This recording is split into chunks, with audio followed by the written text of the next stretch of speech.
Salam, hər vaxtınız xeyir olsun. Bugün 11-ci siniflərin buraxılış imtahanı üçün hazırlanan bir sınağın izahına baxaq. 60-dan çox sual var. Sualları bir-bir izah edirəm. Diqqətlə dinləyək. Bu suallar buraxılış imtahanınızda qarşınıza çıxa biləcək tip suallardır. Ona görə zəhmət olmasa hamımız diqqətlə dinləyək. Deməli, birinci sualla başlayıram. 9 çıxılsın kök altında 29 ədədinin kəsr hissəsini tap deyil. İlk öncə biz ədədin kəsr hissəsi necə tapılır, onun haqqında danışım. Ədədin kəsr hissəsini tapanda ədədin özündən onun tam hissəsi çıxılmalıdır. Bizdə ədədin özü var. Ədədin özü 9 çıxılsın kök altında 29-dur. Mən indi buradan tam hissəni tapmaq istəyirəm. Deməli, 9 çıxılsın kök altında 29. Deməli, kök altında 29-dan ilk öncə təqribi qiymət çıxartaq. Kök altında 29-dan təqribi qiyməti necə çıxartırdıq? Kökdə özündən əvvəl çıxan kökdən çıxan ədəd 25-dir. Özündən sonraki çıxan ədəd də 36-dır. Deməli, kök altında 29 25-dən nə çıxır? 5. 36-dan nə çıxır? 6. Deməli, 5 ilə 6 arasında yerləşən ədəddir. Mən təqribən tutaq ki, 5 tam, olsun onda 2 qoyuram. Deməli, kök altında 29-dan təqribi çıxan 5,2-dir. Yazıram yerinə. 9 çıxırsa, siz 5,7 də yaza bilərsiniz. Bunun heç bir fərqi yoxdur. Misalın indi özündə əsas bizə nə lazımdır, onu göstərəcək. Kök altında 29-un yerinə, məsələn, 5,2 yazsam. 9-dan 5,2 çıxanda nə edir? 3,8. Baxın, buradakı tam nədir? 3,8. Əslində ağzımızla biz tamı deyirik. Buradakı tamımız 3-dür. Biz artıq bu ədədin tam hissəsini də tapdıq. Onda nə edirik? Getiririk ədədin özündən tam hissəsini çıxırıq. Ədədin özü bizdə 9 çıxılsın kök altında 29 idi. Tamımız neçə elədi? 3. Çıxırıq 3-ü. 9-dan 3 çıxanda 6 çıxılsın kök altında 29. Elə cavab da bu cür saxlanılır. İndi isə baxırıq növbəti ikinci suala. A bərabərdir 3 vurulsun 10 üstü 3 və B bərabərdir 5 vurulsun 10 üstü 12 ədədlərinin hasilinin tərtibini tap. İlk öncə bundan danışmamış, misalı izah etməmişdən əvvəl qaydaya toxunmaq istəyirəm. Tutaq ki, biz ədədin standart şəklindən danışmışdıq. Ədədin standart şəkli A vurulsun 10 üstündə n kimi göstərilir. Burada baxın, n'imiz tərtib adlanır. Tərtib. A-mızı isə qiymətli hissə adlanır. Qiymətli hissə. Biz burada bilirik ki, daha doğrusu bilməliyik ki, buradakı A-mız 1-dən böyük bərabər olmalıdır. Amma ondan kiçik olmalıdır. Bu aralığı ödəməlidir. Məsələn, tutaq ki, 2 dənə ədəd yazıram. Olsun, məsələn, 6 vurulsun 10 üstündə, məsələn, 12. Bir də yazıram ki, məsələn, 12 vurulsun 10 üstü 15. Baxıram. Birinci hissə ədədin standart formasındadır. Çünki niyə? A-mız burada neçədir? 6. 6 bu aralığı düşürmü? Bəli. 1 ilə 10 aralığını düşür ədəd. Amma ikincidə baxıram. İkincidə ədədim 12-dir. Axı 12 1 ilə 10 aralığına düşmür. Deməli, bu standart şəkildə deyil. Bunu standart formaya necə salıram? Mən elə eləməliyəm ki, bu 12 ədədi bu aralığa düşsün. Nə edirəm? Və 10 rəqəmindən də istifadə eləməliyəm təbii ki. Mən 12-ni 1,2 vurulsun 10 şəklində yazıram. Həqiqətən 1,2-ni 10-a vuranda 12 edir. Vurulsun 10 üstündə 15. 1,2 vurulsun 10 vurulsun 10 üstü 15. Onun üzərində heç nə yazılmamış isə 1 deməkdir. Ədədləri, əsasları eyni olan ədədlər bir-birinə vurduqda üstlər toplanırdı. Deməli, 10 üzərində 1-in üzərinə 15 gələndə 16 edir. Deməli, 12 vurulsun 10 üstü 15-i ədədi standart formaya gətirəndə 1,2 vurulsun 10 üstü 16 edir. Bu qayda haqqında danışdımsa, indi bu hissəni silirəm. Keçirik misalımıza.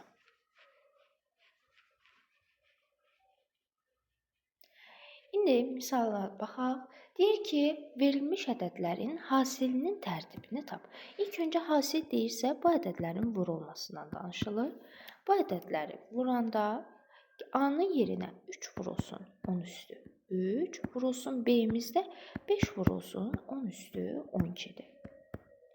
3-ü 5-ə vurduqda 15 vurulsun 10 üstü 3 vurulsun 10 üstü 2, onu yazırıq, üzərlərini, yəni qüvvətdəki ədədləri toplayırıq. 3-ün üstünə 12 gələndə 15. Bu ədədin hasilini tapdım. İndi tərtibini tapmaq üçün bunu ilk öncə standart hala gətirməliyəm. Standart şəkildə olmalıdır. Mən 15 görürəm ki, 1 ilə 10 aralığına düşmür. Deməli onu 1,5 vurulsun 10 şəklində yazıram. Qalanın olduğu kimi qeyd edirəm. Bərabərdir 1,5. 1-in üzərinə 15 gəldikdə 16 edir. Deməli, bizdə burada tərtib nə idi? Az öncə də dedim ki, onun üzərində yazılan enimiz, yəni 16 burada tərtibdir. Yox, əgər bizdən qiymətli hissəni sorursaydı, cavab olacaqdı 1,5. Amma bizdən tərtib soruşduğu üçün cavab 16-dır. İndi isə 3-cü suala baxırıq. 3-cü sualda ədədi silsilənin 11-ci həddi 34, 27-ci həddi 50-dirsə, onun 20-ci həddi neçədir? Sualın izahına baxaq indi. Verilənləri qeyd edək. Ədədi silsilənin 11-ci həddi, yəni A11-imiz 34-dür. 27-ci həddi isə A27 50-dir. Onun 20-ci həddini soruşur. A20-ni soruşur. Uşaqlar, burada mən ilk öncə D-ni, yəni silsilə vurğunu tapmalıyam. Silsilə vurğunu necə tapırdıq? Bizim əlimizdə 2 dənə həddin qiymətləri verilib də, 27-dən 11-in. Həmin hədləri bir-birindən çıxırdıq, onların indeksləri fərqinə bölürdük. Bunda indeks nədir? 27, digərinin indeksi nədir? 11. A27-nin qiyməti 50, A11-in qiyməti 34. Bölünsün 27-dən də 11 çıxdıqda 16 eləyir. 50-dən 34 çıxanda 16, 16-nı da 16-ya böldükdə cavab 1 edir. Deməli, silsilə vurğumuz bizim 1-dir. İndi bizdən soruşulan A20-dir. A20-ni bizim əlimizdə olan rəqəmlərdən istifadə edərək, yəni silsilə hədlərindən istifadə edərək tapaq. 27 20-dən böyükdür, bundan istifadə etmirəm, amma A11-dən istifadə edərək yaza bilərəm. A20-ni A11 üstə gəlinsin 9D kimi yaza bilərəm. Çünki niyə? Biz demişdik ki, indeksi ilə silsilə vurğunun qarşısındakı ədədləri toplayanda bu ədədi verməlidir. İndi bunları silək. İndi yazırıq. A20-mizə A11-imiz 34, D-imiz də 1-dir. 9-u da 1-ə vurduqda 9 edir. Deməli, 34-ün üstünə 9 gələndə cavab 41 edir. Deməli, 20-ci həddimiz 41-dir. İndi növbəti suala baxırıq. Deyir, həndəsə silsilənin vuruğu 3/1 olarsa, B3 çıxılsın B5 bölünsün B7 çıxılsın B9 nisbətini tapmalıyıq. Silsilənin vuruğu Q hərfi ilə işarə olunurdu. Q-müz 3/1-dir, bizə bunu verir. İndi gəlin bu B3 çıxılsın B5 bölünsün B7 çıxılsın B9-u açaq. Deməli, mən B3 ilə işim yoxdur. B3 çıxılsın. B5-in əvəzinə mən B3 vurulsun Q üstü 2 yaza bilərəm. Çünki indekslə qüvvəti toplayanda bizə buradakı ədədi verməlidir. İndi B7-ni də olduğu kimi saxlayıram. B9-u isə B7-dən istifadə edərək B7 vurulsun Q üstü 2 yazıram. Çünki 7 ilə 2-ni toplayanda 9 edir. İndi yuxarıda ortaq vuruq olaraq B3-ü çıxarıram. B3-ü çıxardıqda 1 çıxılsın Q kvadratı. Aşağıda isə B7-ni çıxarsam 1 çıxılsın yenə Q kvadratı qalır. Artıq 1 çıxılsın Q kvadratlarını ixtisar edirəm. yekun mənə B3 çıxılsın, bölünsün, B7 qalır. Bunu da açsam, B3 ilə işim yoxdur. B7-ni mən B3 vurulsun, Q üstündə 4 kimi yaza bilərəm. Buradan yenə B3-lər ixtisar gedir. Cavab 1 bölünsün, Q üstündə 4 qalır. Bizim də Q-ümüzü bizə 3/1 şərtdə vermişdi. Ona görə bu 1 bölünsün, 3/1 üzərində 4 olur. 3/1 üstü 4-ümüz bizim 1-in üstündə 4 1, 3 üstündə 4 isə 81-dir. Biz 1 bölünsün 81-də 1-yə bölsək, bunun da cavabı edir 81. Deməli, bizim bu nisbətimizin cavabı 81-dir. İndi növbəti suala baxırıq. Y bərabərdir 1 bölünsün, kök altında 9 çıxılsın x-in kvadratı funksiyasının təyin oblastını tap.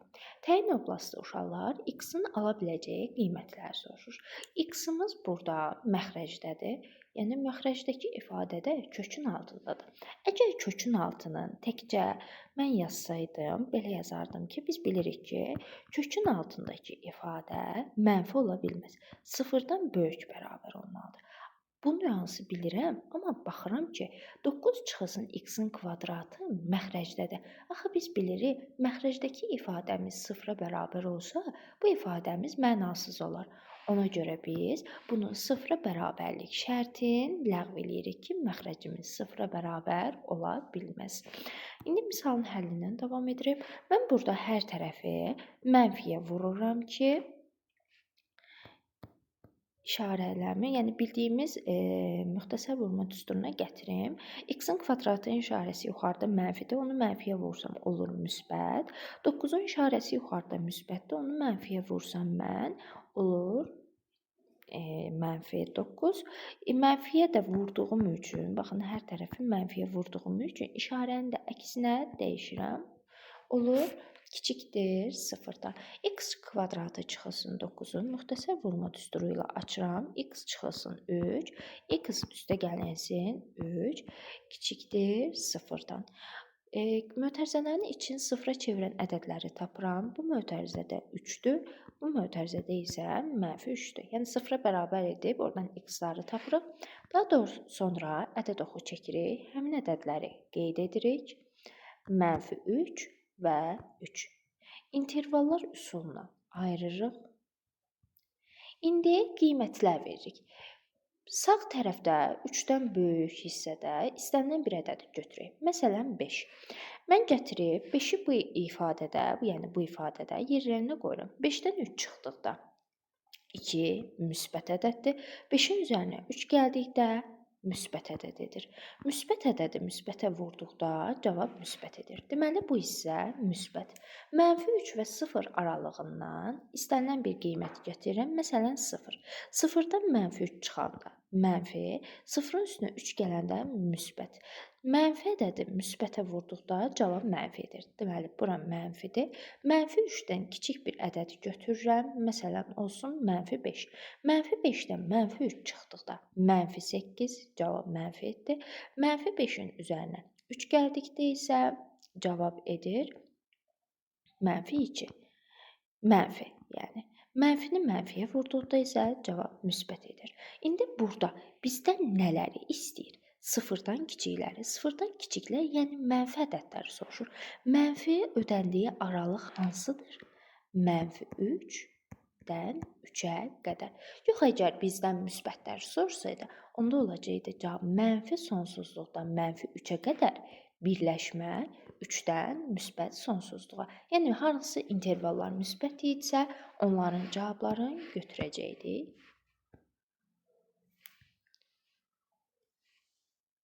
İndi isə 6-cı suala baxırıq. Y bərabərdir 8 x çıxılsın 7 funksiyasının qrafiki absis oxunu hansı nöqtədə kəsir? Absis oxu x oxudur. Əgər x oxunu kəsir deyirsə, x oxunu kəsirsə, y-ı 0-a bərabər etməli idi. Yox, əgər y kəssəydi, onda x-i 0 edəcəkdik. İndi bizdən şərtdə absis oxunu kəsdiyi üçün y 0-dır. Y-ın yerinə yuxarıdakı ifadədə, yəni y bərabərdir 8x çıxılsın 7 ifadəsində y-ın yerinə 0 yazırıq. Yəni qalınır ki, 8x çıxılsın 7 ifadəsinin cavabı 0-dır. Biz buradan x-i tapmağa çalışırıq. 8x bərabərdir 7-ni bərabərliyin sağ tərəfinə keçirsək, işarəsi müsbət olduğu üçün əksinə dəyişir, olur müsbət 7. Buradan da x-i tapsaq 7 bölünsün 8 olur. Deməli, x-imiz 8-də 7, y-ımız isə 0-dır. Deməli, hansı nöqtədə kəsir? 8-də 7 və 0 nöqtəsində absis oxunu kəsir bu funksiyanın qrafiki. İndi isə növbəti suala baxırıq. Y bərabərdir x kvadratı çıxılsın 4x üstəgəlsin 5 funksiyasının təpə nöqtələrinin koordinatlarını tapdıyır. Biz bilməliyik ki, əgər kvadratik funksiyanın təpə nöqtələrinin koordinatlarını soruşursa, m və n-dən istifadə olunmalıdır. M-in düsturu -b bölünsün 2a, n-in düsturu isə 4ac çıxılsın b kvadratı bölünsün 4a-dır. İfadəmiz bizim x kvadratı çıxılsın 4x üstəgəlsin 5-dir. Burada a-mız birinci dayanan x-in kvadratının əmsalı, əmsal heç nə yazılmayıbsa 1 deməkdir. B-miz x-in əmsalı, yəni x-in əmsalı ikinci duran həddimiz -4. C-miz isə sərbəst həddir. C-miz isə sərbəst hədd, yəni sərbəst həddimiz də 5-dir. Artıq bu ifadələri gətirib yerinə qoyuruq. M bərabərdir -b. B-miz özümüzün -4-dür. Düsturdakı mənfi də olduğuna görə müsbət 4 olur. Bölünsün 2 vurulsun a. A-mız 1-dir. 2-ni 1-ə vurduqda 2. Yəni 4-ü 2-yə böldükdə 2. N-imiz isə 4 vurulsun a. 4 vurulsun c. 5, yəni 4-ü 5-ə vurduqda 20. Çıxılsın b-nin kvadratı. -4-ün kvadratı 16 edir. Çaşıb -b-nin kvadratına -16 demək olmaz. Çünki mənfi ədədin kvadratı müsbət edir. Bölünsün 4-ə. A-mız da 1-dir, yəni 4-dür. 20-dən 16 çıxanda 4, 4-ü də 4-ə böldükdə 1. Deməli, təpə nöqtəsinin koordinatları 2 və 1-dir.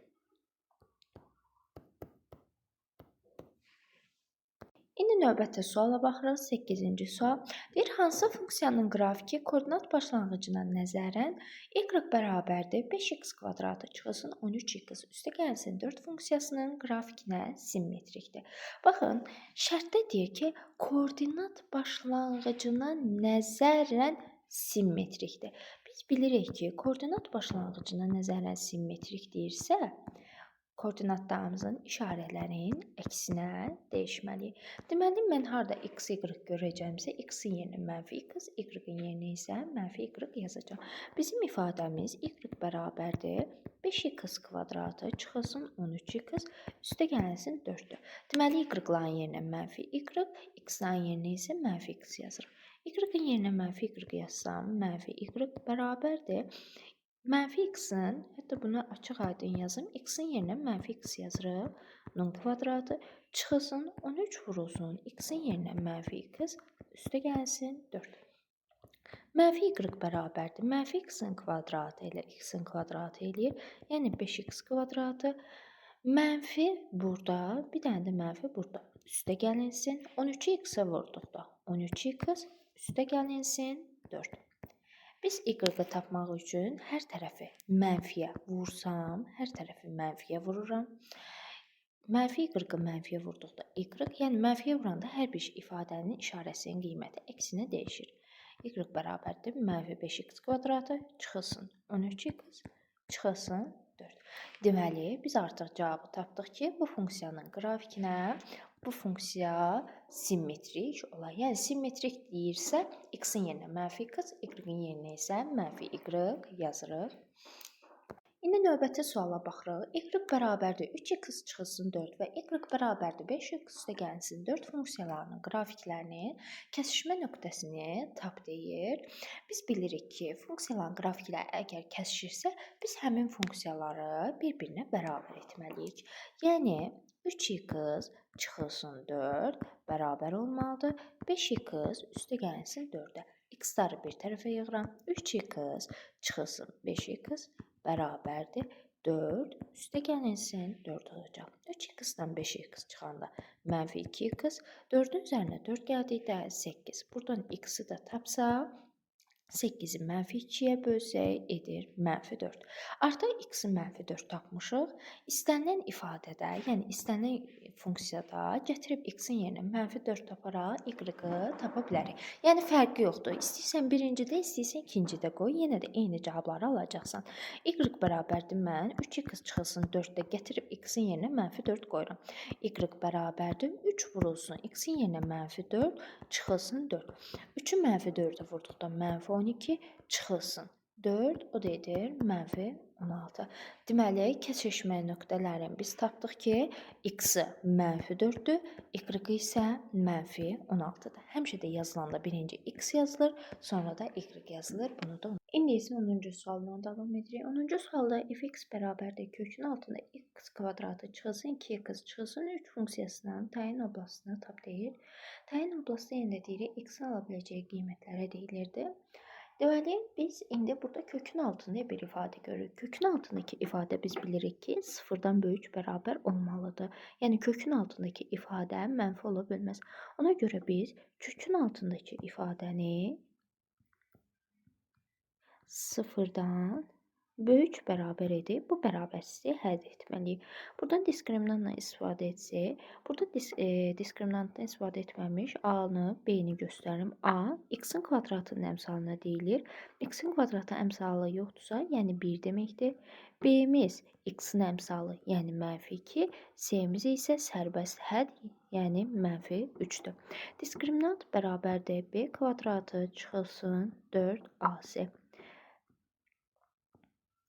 B-nin kvadratı mənfi 2-nin kvadratı 4 çıxılsın 4 vurulsun A-mız 1, C-miz isə mənfi 3-dür.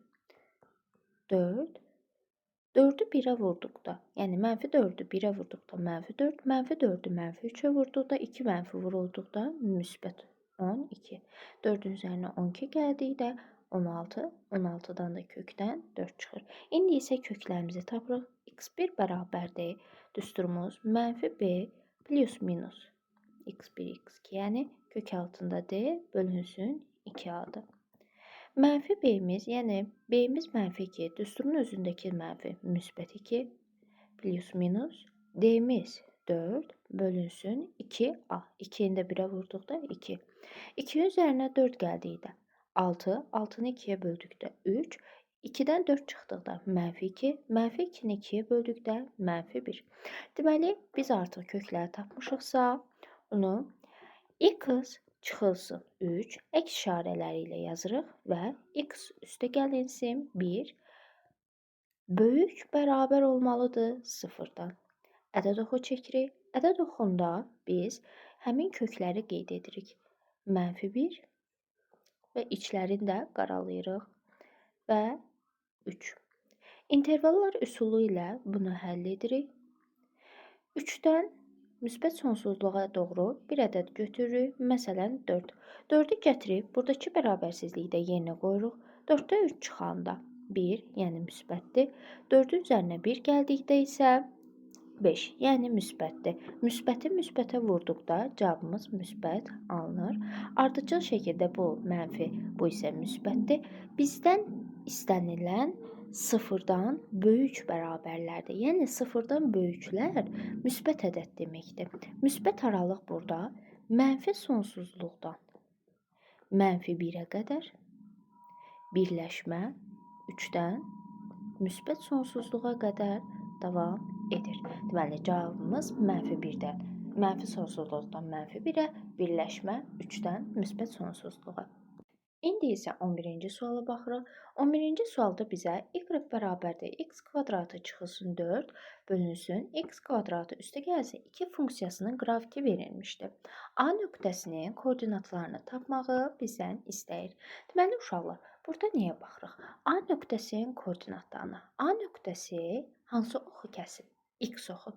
X oxun kəsibsə, hansı oxu kəsməyib? Y oxun. Y oxun kəsməyibsə, deməli y-ımız 0-a bərabərdir. Yəni burada görürük ki, y oxun kəsməyib. Deməli gətirib biz verilmiş funksiyada y-ın yerinə 0 yazacağıq. X kvadratı çıxılsın 4 bölünsün. X kvadratı üstə gəlsin 2 bərabər olmalıdır 0-a. Çünki burada y bərabərdir 0 verilib. Y-ın yerinə 0-ı yazdıq. İndi biz bilirik ki, məxrəcimiz 0-a bərabər ola bilməz. Ona görə, yəni 0-a bərabər olarsa, bu artıq mənasız ifadə olar. Ona görə biz surətdəki ifadəni 0-a bərabər edirik. X kvadratı çıxılsın 4 bərabər olmalıdır 0-a. X kvadratı 4-ü bərabərliyin sağ tərəfinə atsaq 4. Buradan 2 kökümüz var. X birimiz bir dəfə -2, x 2-miz isə müsbət 2-dir. Çünki -2-nin də kvadratı 4 eləyir, 2-nin də kvadratı 4 eləyir. İndi biz bunları tapmışıqsa, gəlib qayıtırıq funksiyanın qrafikinə baxırıq. Bu funksiyanın qrafikində x oxunun sağ istiqaməti müsbət ədəddir. Biz burada -2-ni götürə bilmərik. Çünki -2-ni götürməli olsaydı, bu funksiyanın qrafikinin son nöqtəsi ola bilərdi. Deməli, bu hissə -2-dir. Bu hissə isə 2-dir.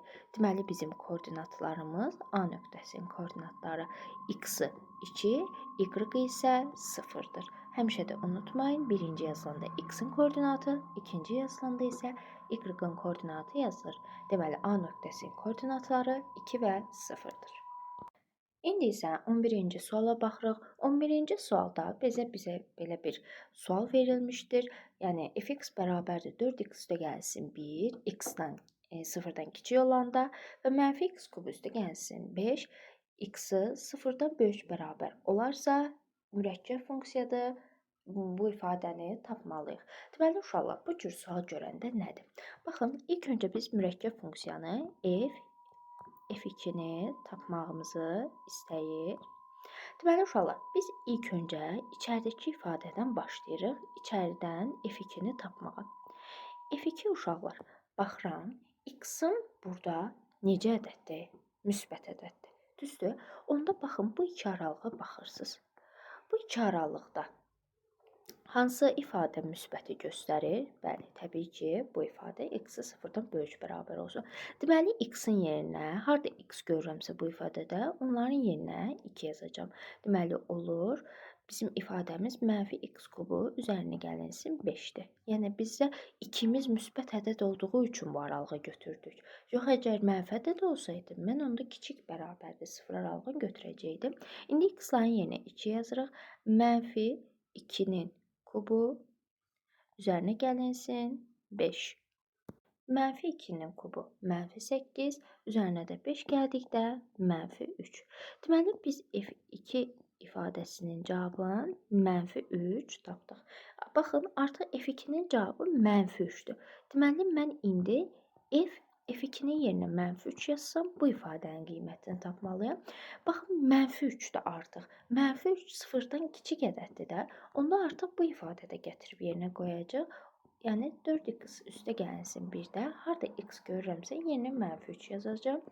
Deməli, 4 vurulsun -3, üzərinə gəlinsin 1. 4-ü -3-ə vurduqda -12, üzərinə 1 gəldikdə isə -11 edir.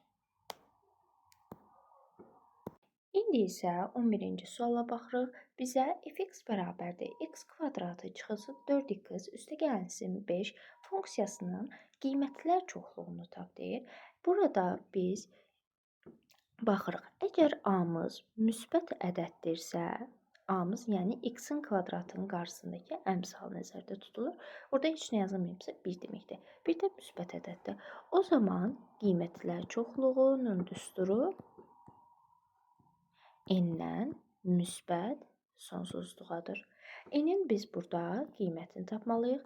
N bərabərdir. Düsturumuz 4ac çıxılsın b kvadratı bölünsün 4a-dır. Yuxarıdakı funksiyandan görürük ki, a-mız 1, b-miz -4 və c-miz 5-dir. Deməli, gətirib yerinə ifadənin qiymətlərini qoyuruq. 4-ü 1-ə vurduqda 4, 4-ü 5-ə vurduqda 20, çıxılsın b-nin kvadratı, -4-ün kvadratı 16 bölünsün 4. 20-dən 16 çıxdıqda 4, 4-ü də 4-ə böldükdə 1. Deməli, enimiz 1-dir. O zaman bizim cavabımız enin yerinə bu ifadəni qoyuruq. 1-dən müsbət sonsuzluğa olacaqdır cavab. İndi isə 13-cü suala baxırıq. Fx bərabərdir 3x kvadratı və jx bərabərdir 4x çıxılsın 1 olarsa, yenə bizə bir mürəkkəb funksiya verib, həmin mürəkkəb funksiyanı tapmalıyıq. Deməli, mürəkkəb funksiyamız j f 2-ni tapmaqdır. Yenə də deyirəm, içəridəki ifadədən başlayırıq. İçəridəki ifadə nədir? f2. Deməli, f-in funksiyası nədir? 3x kvadratı. Mən harda x görürəmsə yerinə 2 yazacağım. Olacaq 3 vurulsun 2-nin də kvadratı 4. Bu eləyir 12. Deməli f2-nin cavabı 12-dir. Baxın, bu cavabı 12-dir. Mən artıq j 12-ni tapmalıyam. J-nin funksiyası nədir? 4x çıxılsın 1. Mən deməli x-in yerinə 12 qoymalıyam. Yəni 4 vurulsun 12 çıxılsın 1. 4-ü 12-yə vurduqda 48, 48-dən də 1 çıxdıqda isə cavab 47 edir. İndi isə 14-cü suala baxırıq. 14-cü sualda bizə şəklə əsasən fiqurun sahəsinin tapılması verilmişdir. Bizə burada bu şəklə baxsaq, bu hissəni göstərirəm. Burada bir düzbucaqlı üçbucaq var. Yuxarı 60 dərəcədirsə, bura 90-dırsa, onda bura 30 dərəcə olmalıdır. Biz bilirik ki, 30 dərəcəlik bucaq qarşısındakı katet hipotenuzun yarısına bərabər olmalıdır. Hipotenuzumuz 10-dursa, o zaman bizim bura 5 olur. Deməli, uşaqlar, baxın, burada 30-dur, burada 30-dur. Bu artıq bərabər yanlı üçbucaqdır. Bərabər yanlı üçbucaqda biz bilirik ki, çəkilən hündürlük həm tənböləndir, həm mediandır. Və burada biz 60 dərəcəni də görürük. Biz bilirik ki, 60 dərəcə bucaq qarşısında dayanan katet digər katetin kök altı üçmisinə bərabərdir. Digər katetimiz 5-dirsə, onda bura 5 kök altda 3-dür. Yenə də deyirəm, artıq biz hər iki bu tərəfin 30-30 olduğunu görürüksə, biz bilirik ki, artıq bu bərabər yanlı üçbucaqdır. Bura 10-dursa, onda bu tərəfdə 10-dur. Və bu əgər çəkilmiş hündürlük, baxın bu xətt hündürlükdür. O həm hündürlükdür o zaman, bərabər yanlı üçbucaq olduğuna görə, həm mediandır, həm də ki tənböləndir. Biz əgər buranı 5 kök altda 3 tapmışıqsa, bu xəttin median olduğuna görə biz bilirik ki, median çəkildiyi tərəfi qarşı hissəni 2 bərabər hissəyə ayırır. Onda burada 5 kök altda 3 olacaq. Onda ümumi AC-nin uzunluğu 10 kök altda 3 olmuş olacaq. Onda bizim sahəni düsturundan istifadə edirik. 10 kök altda 3 vurulsun hündürlük, yəni 5 bölünsün 2. Ondan 2-ni ixtisar aparsaq 5, 5-i 5-ə vurduqda 25 və kök altda 3 olmuş olacaq sahəmiz. Deməli, indi isə uşaqlar belə bir suala baxırıq. Bizə belə bir şəkil verib. Şəkildə soruşur ki, şəkildə neçə üçbucaq vardır? Təbii ki, bunu oturub tək-tək saymağa ehtiyac yoxdur. Bunun üçün çox bəsit, asan bir qayda var. Deməli, oturacağından başlayırsınız. Baxın, bu nöqtədən qeyd edirsiniz. 1, bu nöqtə 2, bu nöqtə 3, bu nöqtə 4, bu nöqtə 5 və sonuncu nöqtə də 6. Bunları qeyd etdinizsə, həmin rəqəmləri toplayırsınız. Yəni 7-yə qədər davam etsə, 7-yə qədər toplayırsınız. Neçəyə qədər davam edirsə, həmin ədədləri sadəcə toplamağınız kifayətdir. Deməli 3, 3-ün üzərinə 3, 6, 6 üstə gəl 4, 10, 15, 15-in də üstünə 6 gəldikdə 21. Deməli bu şəkildə 21 dənə üçbucaq vardır.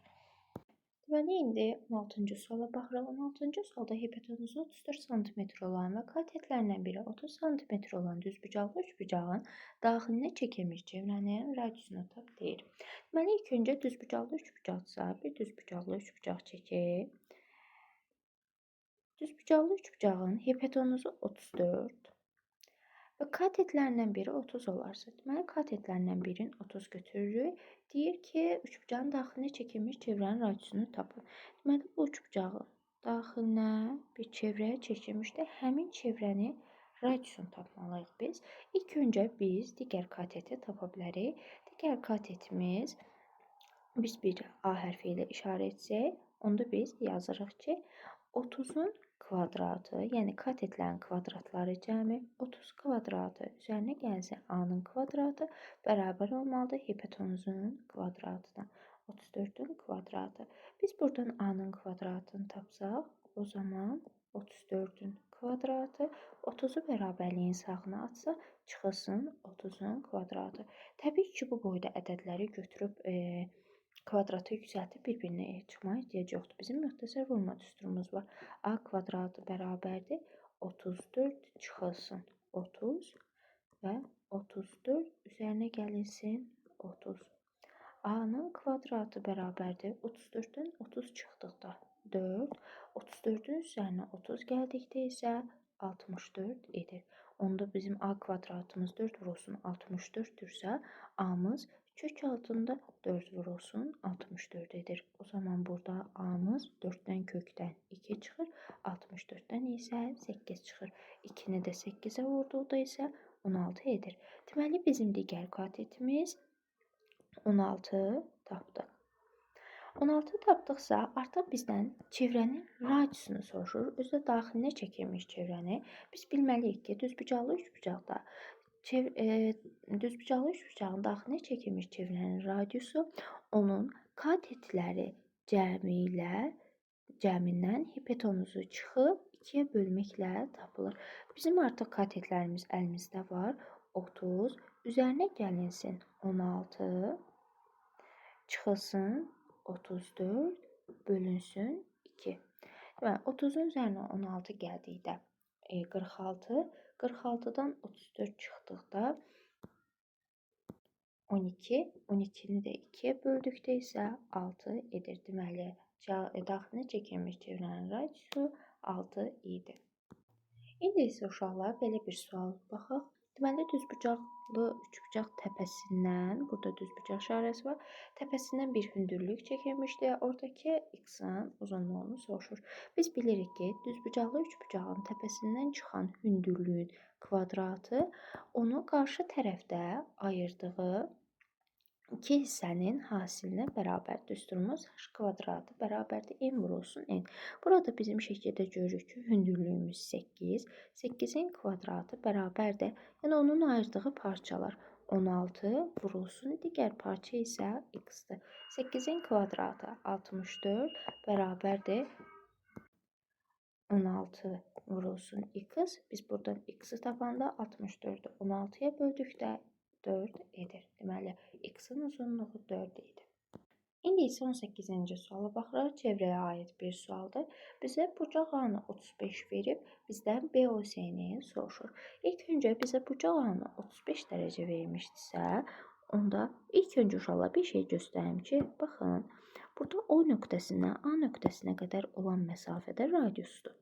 Bu xətt də radiusdur. O nöqtəsindən C nöqtəsinə olan xətt də radiusdur. Deməli, bizə A-nı 35 vermişdi. Biz burada görürük ki, burası R-dir, burada R-dir. Yəni, bunlar bir-birinə bərabərdir. Səbəb necə üçbucaqdır? Bərabər yanlı üçbucaq. Bərabər yanlı üçbucağın oturacağı bitişik bucaqları da bir-birinə bərabərdir. Ora 35-dirsə, onda C bucağı da 35 olmalıdır. Burada bir, baxın, hətta başqa bir rənglə göstərirəm. Deməli, burada bir A, O, C bərabər yanlı üçbucağı vardır.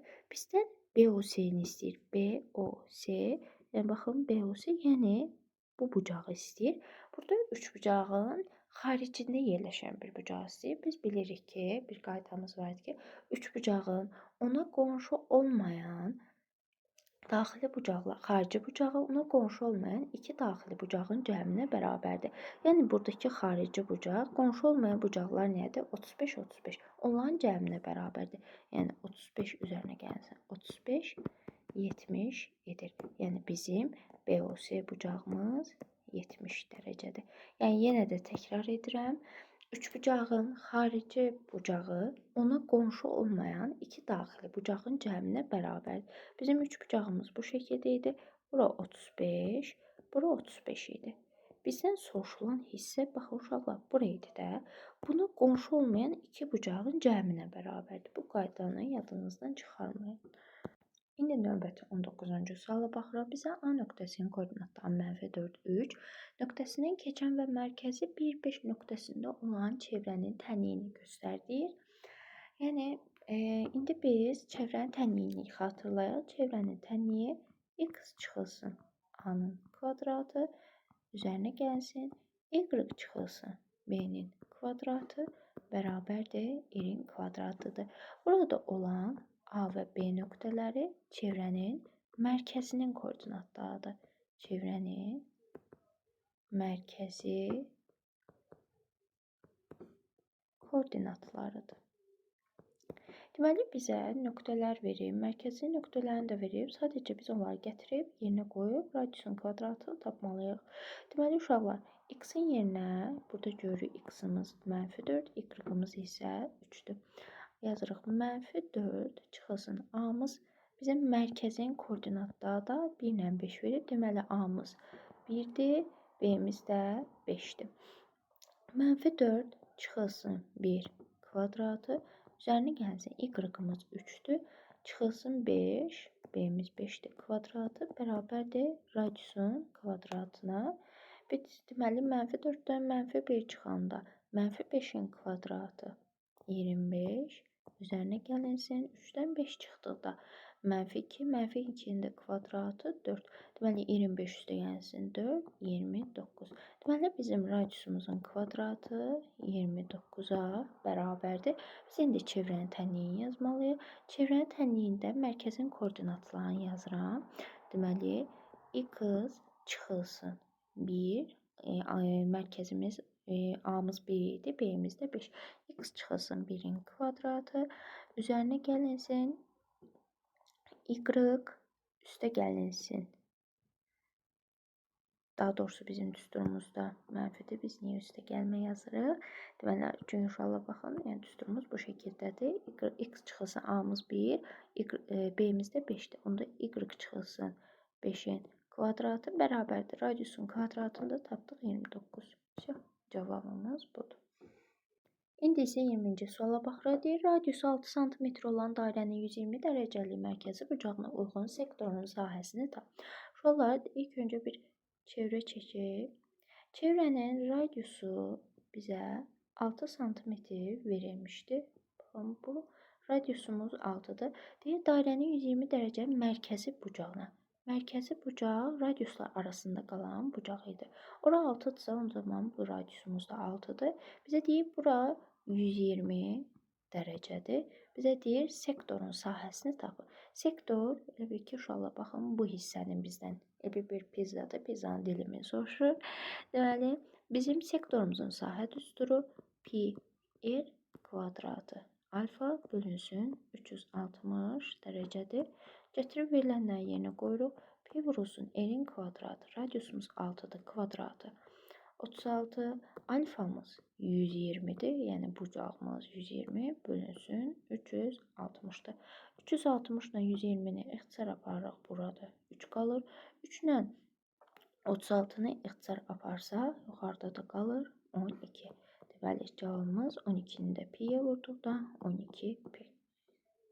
İndi isə növbəti 21-ci suala baxırıq. Loqaritmaya aid sualdır. 3 üstü 2 üzərinə gəlsin loqaritma 3 əsasından 2 ifadəsinin qiymətini hesablayın deyir.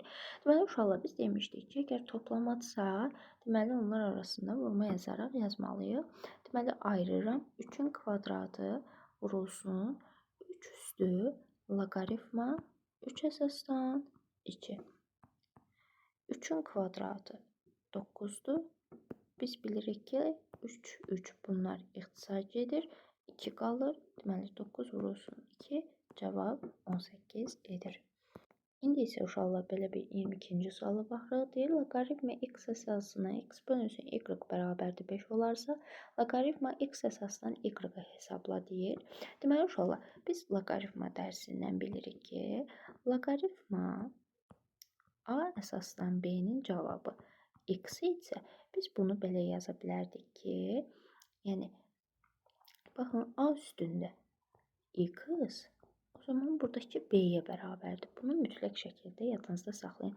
Peki əsasın üzərində alınan cavab buradakı ədədə bərabərdir. İndi bu dediyimiz qaydayı yuxarıdakına tətbiq edək. Yuxarıdakı ifadə loqaritma x əsasdan x bölünsün y bərabərdir 5-dir. Onda biz yaza bilərik ki, x üstü 5, baxın buradakı x üstü 5 bərabərdir. Cavabı nə olmalıdır?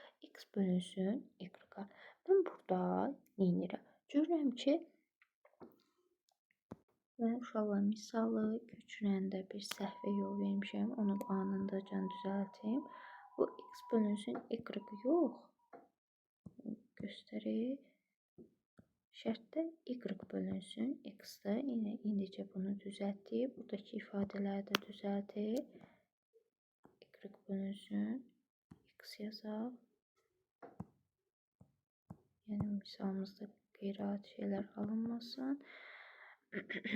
Bunu da düzəltdik. İndi qaldığımız yerdən davam edirik. O zaman x üstü 5 bərabərdir y bölünsün x-a. Mən görürəm ki, burada məxrəcdəki x-i ləğv etmək olar. Necə ləğv edirəm? Hər tərəfi x-ə vursam, o zaman o x-i ləğv edərəm. Yəni buradakı x-lər ixtisar gedəcək. Bunun üzərində heç nə yazılmayıbsa 1-dir. Əsasa eyni olan ifadələr vuranda üstlər toplanır. Bir üstü gəlsin 5 olacaq 6. X üstü 6-nın cavabı deməli nəyə bərabərdir? Y-a. Artıq bunu yazdımsa, mən gətirirəm bu ifadənin yerində qiymətlər qoymağa. Deməli, loqaritma x əsasdan y. Deməli, y-in yerinə mən artıq x üstü 6 yaza bilərəm. Çünki bu ifadələr bir-birinə bərabərdir. Yazıram. Loqaritma x əsasdan y-in yerinə yazacağım. X üstü 6. Buradakı 6 qarşıya gəlir, qalır. Loqaritma 6, loqaritma x əsasdan x. Bunun cavabı 1-dir. 6 vurulsun 1, cavab edir 6. Deməli, indi isə uşaqlar belə bir suala baxırıq. Loqaritma 3 əsasdan x bərabərdir. Loqaritma 3 əsasdan 45 çıxasın. Loqaritma 3 əsasdan 9. Uşaqlar, əgər əsaslar eynidirsə, loqaritma 3 əsasdan x bərabərdir. Buradakı görürsünüz, hər ikisinin əsası 3-dür və ortada çıxma əməlidirsə, deməli bu bölmədir. 3 əsasdan 45 bölünsün 9 kimi yaza bilərik bunu. Deməli, loqaritma 3 əsasdan x bərabərdir. Loqaritma 3 əsasdan 45-i 9-a böldükdə cavab edir 5. Deməli, burada x nəyə bərabərdir? 5-ə. İndi isə növbəti 24-cü suala baxırıq. Bizə belə bir ifadə verilmişdi. Buradakı ədədimiz 125-dir. Səliqəsiz çubuğun anındaca düzəltdik. Bu 125-dir. Deməli, uşaqlar, bizə bu ifadənin qiymətini hesablamalıdır. Uşaqlar, bizim düsturlardan bildiyimiz bir şey vardı ki, 1 bölünsün, ilk öncə düsturu göstərin, 1 bölünsün, loqaritma A əsasdan B-nin cavabı loqaritma B əsasdan A-dır. Bu düsturları mütləq şəkildə əzbərə bilmək lazımdır. Baxın, bu düsturu bildiyimizə görə bunu silirim. İndi gətirib bu düsturu yerindəcə tətbiq edirik. Yəni 1 bölünsün olanda əsasla ifadənin qiymətinin yerini dəyişirik. Yəni 1 bölünsün loqaritma 8 əsasdan 30-un cavabı, deməli, loqaritma 30 əsasdan 8. Bunu hamısını tətbiq edirəm. Olacaq loqaritma 30 əsasdan 27 üzərinə gəlsin. Loqaritma 30 əsasdan 125. Baxıram, hamısının əsası eynidir. Yazıram. Loqaritma 30 əsasdan, deməli, ortada toplama olanda bu ədədləri bir-birinə vurmaq lazımdır. Olacaq 8 vurulsun 27 vurulsun 125. Yazıram. Loqaritma 30 əsasdan 8-i 2-nin kubu yazıram. 27-ni 3-ün kubu yazıram. 125-i isə 5-in kubu şəklində yazıram. Davam edirik. Loqaritma 30 əsasdan hamısının üzərində 3 olduğu üçün bunu belə yaza bilərik. 2 vurulsun 3 vurulsun 5. Mötərizədə 3. Biz bilirik ki, buradakı 3 dedik ki, loqaritmanın qarşısına gəlir. Olur 3 əsasdan loqaritma 30 əsasdan 2-ni 3-ə vurduqda 6, 6 vurulsun 5, 30. Loqaritma 30 əsasdan 30'un cavabı 1'dir. Yəni 3 vurulsun 1, cavab 3 edir. İndi isə belə bir ifadəyə baxırıq. Loqaritma 2 əsasdan, loqaritma 3 əsasdan EGX bərabərdir 10, bir tənliyini həll edin deyir. Uşaqlar, bunun cavabını 1 görürəmsə, biz ümumiyyətlə bilirik ki, loqaritma A əsasdan A-nın cavabı nəyə bərabərdir? 1-ə. Yəni buradakı rəqəmlə əsasdakı rəqəmlə bu rəqəm eyni olanda cavab 1-ə bərabər olur. İndi bizdə əsasımız nədir? 2. Onda bu ifadənin 2-yə bərabər olsa o ifadə, onda o cavab 1 alınır da. Deməli biz həmin ifadəni loqaritma 3 əsasdan LG x-in cavabını 2-yə bərabər etməliyik. Buradan LG x-i tapsaq nə yazmalıyıq? 3 üstündə 2. Buradan da LG bilirik ki biz LG loqaritma 10 əsasdan x deməkdir. 3 üstündə 2 9'dur. Buradan da x'i tapsaq, onda x'imiz 10'un üzəri 9 olmuş olacaq. Deməli x'imiz 10 üstü 9'dur. Evet, cavabı da elə olduğu kimi belə saxlayırıq. İndi isə bu suala baxırıq. Yenə bizə belə bir tənlik verir. Bu tənliyi həll edin deyir. Deməli uşaqlar yenə baxın, cavab 1-ə bərabər olmalıdır. Onda əsasla bu ifadə bir-birinə bərabər olmalıdır. Deməli burada 5 olmalıdır ki, loqaritma 5 əsasdan 5'in cavabı 1 verir. Deməli yazırıq 6 çıxılsın loqaritma 5 əsasdan 3x üstə gəlsin 2 bərabər olmalıdır 5'ə. Baxın 6'dan nə çıxanda cavab 5 eləyir? 1. Deməli, onda bu ifadəmiz 1-ə bərabər olmalıdır. Yazırıq, loqaritma 5 əsasdan 3x üstə gəlsin 2'nin cavabı 1'ə bərabər olmalıdır. 1'ə nə vaxt bərabər olurdu? Əsasla buradakı ifadəmiz eyni olsa. Deməli, o zaman 3x üstə gəlsin 2'miz də bizim 5 olmalıdır ki, loqaritma 5 əsasdan 5'imiz 1 versin. Onu biz buradan x'i tapsaq, 3x bərabərdir. 2'ni bərabərliyin sağ tərəfinə atsaq, 5 çıxılsın 2 olur. 3x bərabərdir. 5'dən 2 çıxdıqda 3. O zaman x'imiz 3'ü də 3'ə böldükdə 1 edir. Deməli, x'imiz bizim bu ifadədə 1'dir. Şimdi uşaqlar 27-ci suala baxaq. Bizə belə bir şəkil vermişdir. Soruşur ki, şəkildə neçə dənə kvadrat var? Təbii ki, yenə bunu da tek-tek oturub hesablamaya ehtiyac yoxdur. Əgər baxın, buradan da 4 dənədir, yuxarıda 4 dənədirsə, onda bir qayda var. Yenə nömrələyirik. Bura 1, bura 2, bura 3, burada 4. Həmin ədədlərin kvadratları cəmini toplayırıq. 1'in kvadratı üstə gəlsin 2'in kvadratı, 3'ün kvadratı üzərinə gəlsin 4'ün kvadratı. 1'in kvadratı 1, üzərinə gəlsin 2'in kvadratı 4, 3'ün kvadratı 9, üzərinə gəlsin 4'ün kvadratı 16. Cavab edir 30. Növbəti suala baxırıq. 28-ci sualda bizə bərabəryanlı trapeziyada BC 7, AD 25 və BD 20 cm olarsa, trapeziyanın perimetrini tap deyir. Trapeziyanın perimetri, uşaqlar, perimetr ümumiyyətlə bütün tərəflərin cəminə deyilir. İndi biz burada əlimizdə BC var, AD var. Biz burada AB ilə CD-ni tapmalıyıq ki, onların tərəflərini toplayıb perimetri tapaq. Uşaqlar, bərabəryanlı trapeziya yan tərəfləri bərabər olan fiqura deyilir. Yəni, baxın, burada AB ilə CD-miz eynidir. Yəni, birini tapsaq, əslində ikisini də tapmış olarıq. Deməli, indi uşaqlar, nə edir? Baxın, BC 7-dirsə, burada ən gözəl üsul hündürlük indirməkdir. Baxın, buradan hündürlükləri indirir. Biz bilirik ki, hündürlük 90 dərəcədir. Əgər BC yuxarı 7-dirsə, onda aşağıda 7-dir. Baxın, bu hissə 7 cm-dir. Aşağı ümumilikdə 25 idi. Onda biz 25-dən 7-ni çıxırıq. 25-dən 7 çıxanda 18. Bu hissələr bərabər bölünür. 18-i də 2-yə böldük, etdi 9, 9. Baxın, uşaqlar, burada 9-dur. Baxın, burada 9'dur. Biz bunları yazdıqsa, indi burada baxın, hətta başqa rənglə göstərirəm. Burada bir düzbucaqlı üçbucaq əmələ gəlib. Həmin düzbucaqlı üçbucağı aşağıda çəkirəm ki, yaxşı görəsiniz.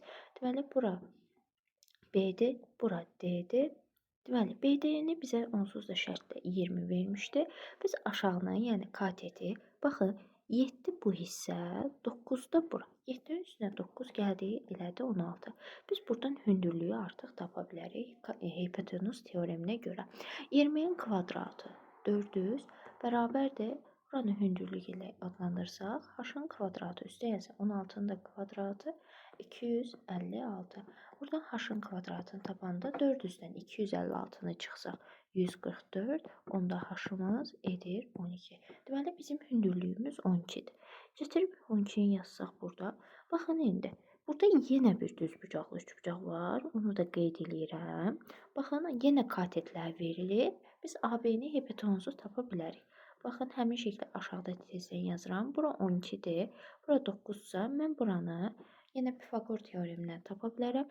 Yəni olacaq 12-nin kvadratı üzərinə gəlsin 9-un kvadratı. 144 üzərinə gəlinsin 81.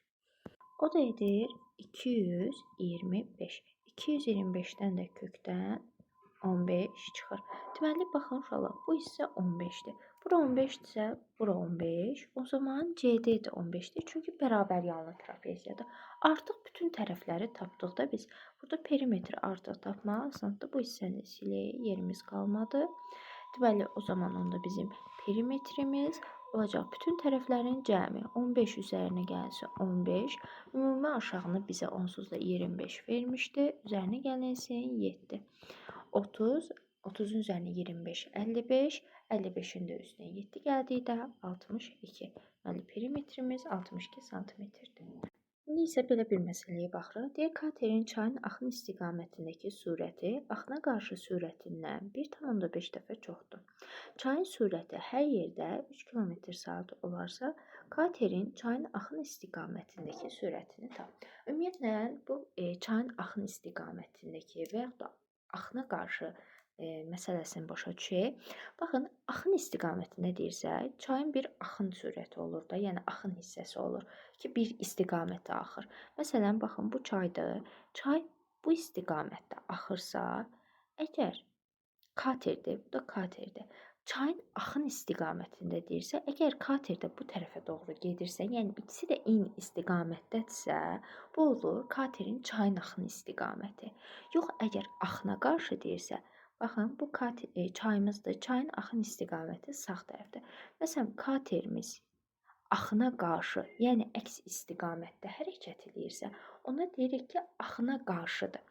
Əgər kater çayın axın istiqamətində, yəni hər ikisinin istiqaməti eynidirsə, onda biz katerin sürəti ilə çayın sürətini toplayırıq. Baxın, katerin sürəti ilə çayın sürətini toplayırıq. Hətta sürət də V hərfindən işarə olunur deyə, yəni VK ilə VC-ni toplayırıq. Yox, əgər axına qarşıdırsa, yəni biri sağa, biri sola gedirsə, onda həmin sürətləri bir-birindən çıxmalıyıq. Yəni, katerin sürətindən biz çayın sürətini çıxaraq tapırıq. İndi bu dediyimiz qaydaları məsələyə tətbiq eləsək, baxın, bizə deyir ki, katerin çayın axın istiqamətinə. Çayın axın istiqaməti deyirsə, onda həmin sürətləri toplayırıq. Deyir, axın istiqamətindəki sürəti axına qarşı sürətindən 1,5 dəfə çoxdur. Axına qarşı sürətimiz də VK çıxılsın VC idi. Əgər axın istiqamətindəki sürət axına qarşı sürətdən 1,5 dəfə çoxdursa, onda biz bu ifadəni 1,5-ə vursaq, bu ifadələr bir-birinə bərabər olarlar. Baxın, deyir, axın istiqamətindəki sürəti axına qarşı sürətinə. Onda mən axına qarşı sürəti 1,5-ə vursam, elə axın istiqamətindəki sürətim olur. İndi bu tənliyi həll etməyə çalışırıq. Bizə çayın sürəti də hər yerdə deyir ki, 3 km bölünsün saatda.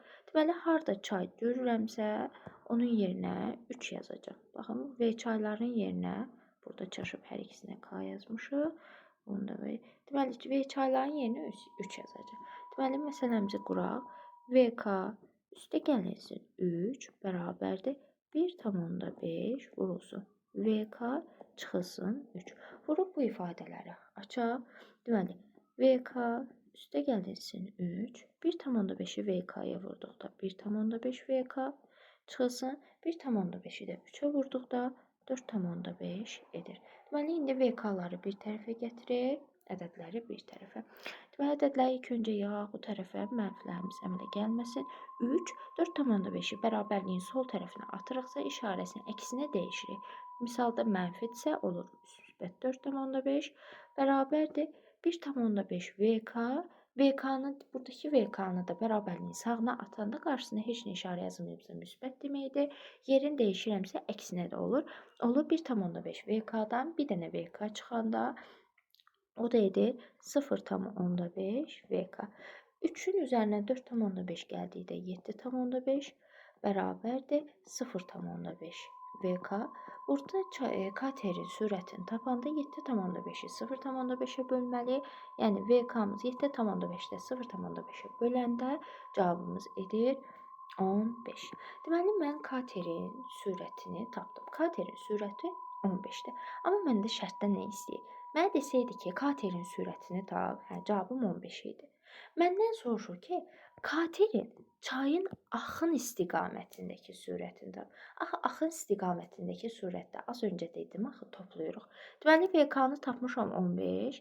Çayın sürəti də mənə şərtdə verib ki, 3-dür. O zaman 15 üstə gəlsin 3, cavab olacaq 18. Yox, əgər çayın axına qarşı sürəti desəydi, 15-dən 3-ü çıxacaqdı. Təkcə məndən katerin sürəti sorsaydı, cavab 15 idi. Yəni, misalın sonunda istənilənə diqqət edin. Çünki hər məsələdə fərqli bir şey istəyə bilər. Bizdə indi çayın axın istiqamətindəki sürətini soruşurdu deyə toplayırıq. Axının əksinə desəydi, yəni axına qarşı onda çıxacaqdıq. Amma katerin təkcə sorsaydı, cavab 15 idi. Deməli, indi növbəti 30-cu məsələyə baxırıq. Deyir, apofemi 5 sm və yan səthi 45 kvadrat santimetr olan düzgün üçbucaqlı piramidanın oturacağının tərəfini tap. İlk öncə bir piramida çəkək. Oturacağı düzgün üçbucaq deyirsə, bu oldu bizim piramidamız. Uşaqlar, baxın, düzgün sözü, düzgün üçbucaqlı deyirsə, baxın, düzgün deyirsə, onda bütün tərəflər də bərabərdir. Bütün bucaqlar da bir-birinə bərabərdir. Baxın, yenə də deyirəm. O bizə deyir ki, düzgün üçbucaq. Düzgün üçbucaqdırsa, onda bütün bucaqlarla bütün tərəflər bir-birinə bərabərdir. Onda bunlar da bir-birinə bərabər olanda, deməli, oturacağımız nədir? Düz, yəni bərabər tərəfli üçbucaq. Bərabər tərəfli üçbucağın bütün tərəfləri onda bir-birinə bərabərsə, biri A-dırsa, hamısı A-dır. Bizə deyir ki, apofemi 5-dir. Apofemi 5-dir, deməli, ilimiz 5-dir. Yan səthi, yəni S-yan 45-dir. Düzgün üçbucaqlı piramidanın oturacağının tərəfini tapdıq. Yəni, biz buradan A-nı tapmalıyıq. Bizim yan səthin sahə düsturu S-yan bərabərdir 2-də 1 vurulsun oturacağın perimetri vurulsun apofemdir. Bizdə yan səthi şərtdə özü verib 45, gətirib verilənləri yerinə yazıram. 45 bərabərdir 2-də 1. P oturacağımızı bilmirik. P oturacaq vurulsun. Elə də apofemi də verib bizə 5. Buradan P oturacağı tapmaq lazımdır. Deməli, P oturacaq bərabərdir. 45-i 2-yə vurub 5-ə bölməliyik. 5 ilə 45 ixtisar getsə 9, 9-u da 2-yə vursaq 18. Yəni, uşaqlar, buradan elə bir ki, belə baxın da, belə göstərin. 1-i 5-ə vuranda olur, yəni olur 45 bərabərdir 2-də 1. 1-i 5-ə vurdum 5, P oturacaq. Burada P oturacağını necə tapacağım? 45-i 5-də 2-yə bölməliyim. Kəsirlərin də bölünməsi necə idi? 45, birinci kəsri olduğu kimi saxlayırıq. İkinci kəsrin surət və məxrəcin yerini dəyişirik. 2 yuxarı qalxır, 5 yuxarı. Yəni 45 vurulsun 2 bölünsün 5. 90, 90-ı da 5-ə böləndə deyir 18. Yəni eyni şeydir. Sadəcə mən qısa yazdım. Amma aşağıda yenidən izahını göstərdim. O zaman bu hissəni silirəm. Deməli, mənim oturacağımın perimetri 18-dir. Uşaqlar, bayaq dedim, düzgün deyirsə, bütün onda tərəflər bir-birinə bərabərdir. Onda bu oturacağının perimetri nə olacaq? Hər biri A-dırsa, perimetr bütün tərəflərin cəmidir. A üstə gəl, A üstə gəlsin A. Deməli, 3A-dır. Biz də perimetri tapdıq ki, 18-dir. 3A'mız 18 isə onda tərəfimizi tapmaq üçün 18-i 3-ə böldükdə 6. Deməli, tərəfimiz 6-dır. İndi mənim növbəti suala baxırıq. Deyir, ABCD silindrin ox kəsiyidir. Bucaq CAD 30 dərəcə, CD 2 sm olarsa, silindrin yan səthinin sahəsini tap. İlk öncə silindrimizi çəkirik. Silindrimizi çəkək, sərqəli olsun. Bu bizim silindrimiz. Ox kəsiyi deyirsə, ox kəsiyini də çəkək. Bu ox kəsiyi içində bir düzbucaq var. O ox kəsiyini də qeyd elədik. Şəklimiz biraz sərqəli olsun. Bu da oldu bizim ox kəsiyimiz. Bizə şərtdə deyir ki, bunu ilk öncə adlandıraq. Bura A, bura B, bura C, burada D olsun. Deməli, bizə şərtdə deyir ki, CAD 30-dur. CAD-miz 30-dur. Bu buranı. Deməli, CAD baxın uşaqlar, bu hissədir. Bura 30 dərəcədir. CD deyir ki, 2-dir. CD-miz 2-dir. Bura düzbucaqsa, bura 90 dərəcədir. Silindrin yan səthinin sahəsini soruşur. İlk öncə mən C bucağını tapa bilərəm. C bucağı bura 90, bura 30-dursa, üç bucağın daxili bucaqlarının cəmi 180 dərəcə olmalıdır. Onda yuxarı eləyir 60.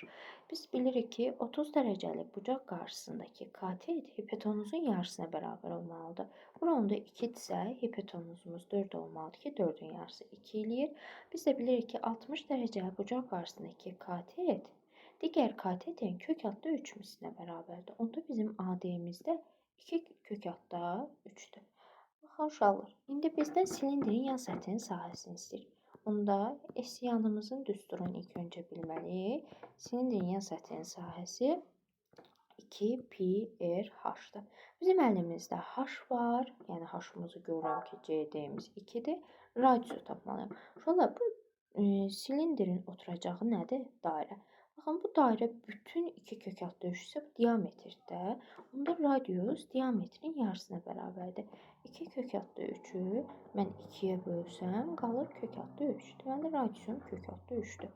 Gətirirəm bilinənləri yazıram. 2 vurulsun pi, radiusum kök altda 3, h-ım da 2. 2-ni 2-yə vurdum 4, 4-ü kök altda 3-ə vurdum 4 kök altda 3, pi.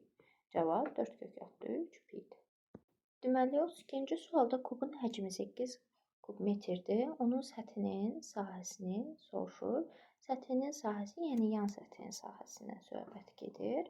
Deməli, kubun həcmi 8 isə ilk öncə kubun həcmi düsturu V bərabərdir A-nın kubudur. Bizə kubun həcmi 8 verib. 8 bərabərdir A-nın kubu. Hansı ədədin kubu 8-dir? Təbii ki, 2-ni. A-nı 2 tapdıq. Onun səthinin sahəsi, yəni yan səthindən, daha doğrusu yan səthi yox, tam səthindən gedir söhbət. Yan olsaydı yanı yazardı. Deməli, tam səthin sahəsindən söhbət gedir. S tam bərabərdir. Tam səthin sahəsi də 6A kvadratıdır. A-mız 2-dirsə, A-nın kvadratı 4, 4 vur 6, 24 edir. Mən indi növbəti suala baxırıq. Deyir, düzgün tetraedrin həcmini 27 dəfə artırdıqda tili necə dəyişər? Deməli, düzgün tetraedrin həcmindən söhbət gedirsə, ilk öncə həcmi düsturu bilməliyik. A kubu kök altda 2 bölünsün 12-dir. Baxın, uşaqlar, tetraedrin həcmin 27 dəfə artırdıqda tili necə dəyişər? Yəni, A kubu necə dəyişər?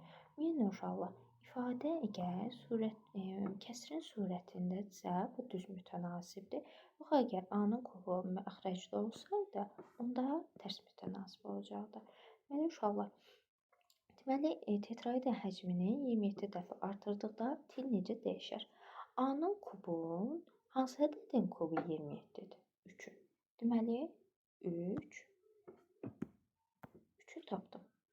İndi artırmalıyam yoxsa azaltmalıyam, onu anlamaya çalışıram. Yenə də deyirəm, kəsrin surətindədirsə, artıbsa artıb, yox, məxrəcdə olsaydı artıbsa azalır, azalanda isə artırdı. Yəni tərs mütənasib olurdu. İndi surətdədir deyə, kubu var deyə, hansı ədədin kubu 27 eləyir? 3-ü. surətdə deyə onda 3 dəfə artar. Yox, əgər bu azalsaydı, onda 3 dəfə azalar olardı. Deməli, uşaqlar, indi 34-cü suala baxırıq. Deyir, konusun doğranı 8 metr, o kəsiyinin təpədəki bucağı 60 dərəcədir. Konusun oturacağının sahəsini tap. Öncə konusumuzu çəkik. Bu konusu çəkdik. Konusun deyir, o kəsiyinin. Bir ki, konusun o kəsiyi uşaqlar, bir konusun içində bir dənə də üçbucaq var. Bir də şəkli çəkim. Deməli, uşaqlar, şəkil belə olur. Deyir, konusun doğranı 8-dir. Yəni, konusun doğranı 8 söhbət buralardan gedir. Yəni, bu hissə 8-dir. Burada onda 8-dir. Bizə deyir ki, ox kəsiyinin təpədəki bucağı, baxın, yəni bu təpədəki bucaq 60 dərəcədir. Deyir, konusun oturacağının sahəsi tap. İlk öncə konusun oturacağı nədir? Dairə. Dairənin sahəsinin düsturu nədir? Pi kvadrat. Elə bil ki, buradan radiusu tapmalıyım. Uşaqlar, bunun üçün nə edirəm? Burada bir üçbucaq vardı. İçəridə üçbucağı görürsünüz. Bunları bu hissələri silim. Bu hissələrini də şəkildə silindir. Tezdən düzəlt. Deməli, uşaqlar, baxın, burada üçbucağın təpəsindən mən bir dənə həm bərabər yanlı üçbucaq olduğuna görə, baxın, görürsünüz, yanlar 8-dir. Bərabər yanlı üçbucaqda mən bir hündürlük çəksəm, bu həm hündürlükdür, həm tənböləndir, həm də mediandır. Bunu unutmayın. Deməli, əgər bu tənböləndirsə, yuxarı 60-sa, onda bunu 30-30 dərəcə olaraq bölür. Çünki bucağımız 60-dırsa, üstdən yerə girdi. Bura 30'dur, onda bu hissədə 30'dur. Uşaqlar, bura 30'sa, bu hissə 30'sa, onda bura 90'dırsa, onda bura 60 dərəcə edir. Biz bilirik ki, 30 dərəcə bucaq qarşısındakı katet hipotenuzun yarısına bərabər olmalıdır. Hipotenuzumuz 8-sə, onda bura 4'dür. Artıq biz radiusumuzu tapdıq. Görürsünüz, radiusdur. Radiusu 4 tapdıqsa, S bərabərdir. Pi, radiusumuz 4, 4'ün kvadratı 16. Deməli, konusun oturacağının sahəsi 16 pi'dir. Deməli, uşaqlar, bizə 35-ci suala baxırıq. 4 ardıcıl tam ədədin cəmi mənfi 10-a bərabərdir. Bu ədədlərdən ən böyüyünü tap deyir. Baxın, uşaqlar, bizim 4 dənə ədədimiz var. Deyir, ardıcıl tam ədəddir. Ardıcıl deyirsə, baxın, ardıcıl ədədlər nəyə deyilir? 2, 3, 4, 5. Bunlar arasındakı fərq nə qədərdir? 1-1 arta gedir də. Mən birincisinə x desəm, onda ikinci ardıcılım olacaq x üstə gəlsin 1. Növbəti ardıcılım, onda 1-in də üstünə 1 gələndə edəcək 2. Növbəti də ardıcılım olacaq x üstə gəlsin 3. Deyir ki, bunların cəmi mənfi 10-a bərabərdir. Bunlar hamısını toplayanda cavab mənfi olur. Şimdi deyilən nedir? X üstə gəlsin, x üstə gəlsin 1, üstə gəlsin, x üstə gəlsin 2, üstə gəlsin, x üstə gəlsin 3-ün cavabı mənfi 10-a bərabərdir. X-ları toplayaq, x üstə gəl x, 2x, 3x, o da 4x, üstə gəlsin 1, üstə gəl 2, 3, 3-ün üstünə 3 gələndə 6 bərabərdir mənfi 10-a. 4x bərabərdir. 6-nı bərabərliyin sağ tərəfinə keçirsək, olur, mənfi 10 çıxılsın 6, o da edir mənfi 16. Onda bizim buradan x-imiz mənfi 16-nı da 4'ə böldükdə cavab mənfi 4 tapırıq. Bunu tapdım, o dəqiqə sevincək olub, götürüb cavabları da mənfi 4'ə nişanlamırıq. Məndən soruşulan nədir? Bunlardan ən böyüyünü tap deyir. Ən böyüyünü tap deyirsə, x-in mənfi 4'dür. Deməli, bu birincisi mənfi 4. Mənfi 4'ün üstünə 1 gələndə ikincim neçə olacaq onda? Mənfi 3. Növbəti, mənfi 4'ün üstünə 2 gələndə mənfi 2, bir də mənfi 4'ün üstünə 3 gələndə bu da edəcəkdir mənfi 1. Bu ədədlərdən ən böyüyü hansıdır? Ümidvarım ki, mənfi 4 demirsiniz, mənfi 1'dir. Həmişə yadınızda saxlayın, sıfıra yaxın olan daha böyük ədəddir. Deməli, uşaqlar, bizim 70 suallıq sınağımızın yarısına gəlib çatdıq. Növbəti yarısını isə ikinci hissədə paylaşacağım. Bunun üçün davamının gəlməyini istəyirsinizsə, kanala abunə olub, bəyənib, şərh yazmağı unutmayın.